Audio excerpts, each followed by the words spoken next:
Hello, everyone. Welcome back to another episode of Your Guide to Therapy. I'm your host, Anabelle Bugatti with WeHeartTherapy.com. And with me today, we have special guest expert, relationship expert, and licensed marriage and family therapist, Robyn D'Angelo from Southern California, who's going to talk to us today about the wonderful world of coaching. Robyn, thank you so much for joining us today. Yeah, absolutely. I'm excited to be here, Anabelle. Thanks. So help our viewers understand what coaching is about. What are the differences between coaching and therapy? Sure. So, as a licensed psychotherapist, I have both in my pocket. So for therapy, I see it as we take a long focused look at like past hurts, betrayals, any kind of emotional and psychological wounds, and then we heal them. And so with coaching, the emphasis is really on action, accountability, and follow through. So it's a lot more supportive. Right. So it sounds with coaching, you're taking couples who are already well balanced or individuals and helping them just do better and improve their skills and not necessarily delving into the past or deep issues. Correct. Awesome. So you do couples coaching, which is sort of unique. So what can a couple expect to happen in couples coaching? Yeah. So, I do relationship and couples coaching. And what I do is I bring the couples together and I provide a really supportive and discovery-based approach. And then it just gives them a framework and to kind of identify and meet their goals. It's very goal-oriented and it's very future-focused. Again, whereas therapy, you are kind of looking at the past a lot.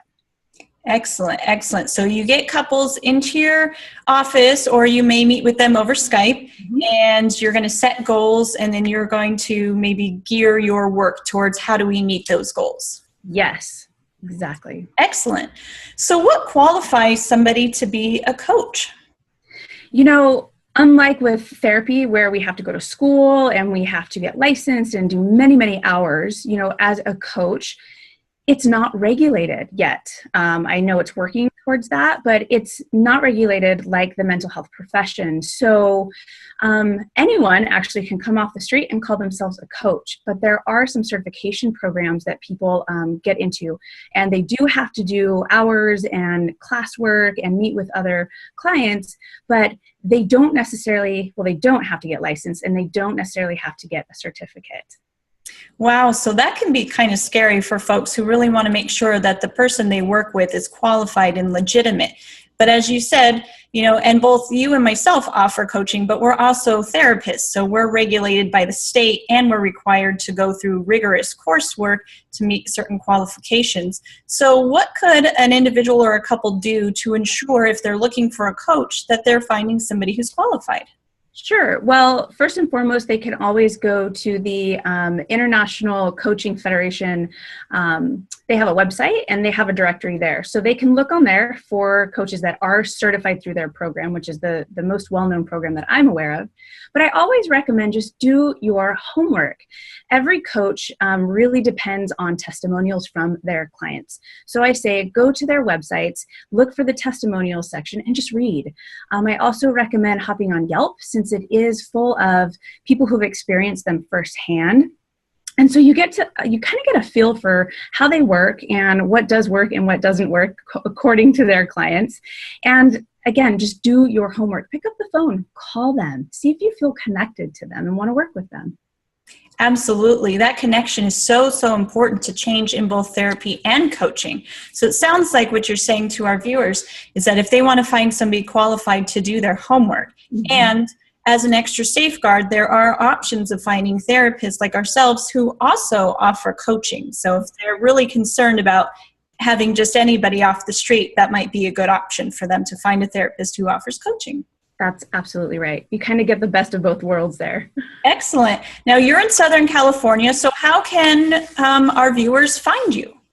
Sure. My website is www.thehappycoupleexpert.com. You can check me out there.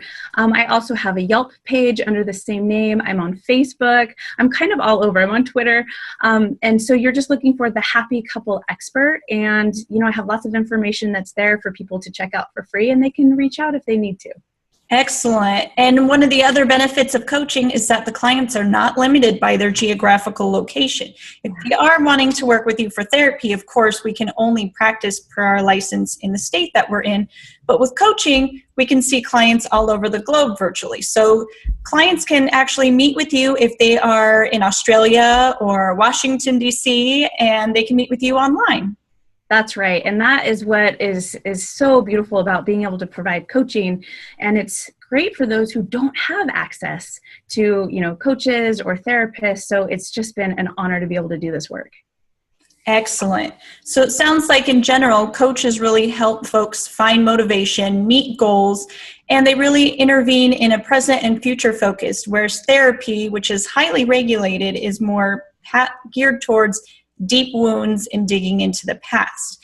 And there are lots of therapists who offer coaching, but if they really want to find somebody who is good, they need to do their homework and also find out if they have a therapeutic connection. And what's awesome is they can work with a coach anywhere around the globe, such as yourself.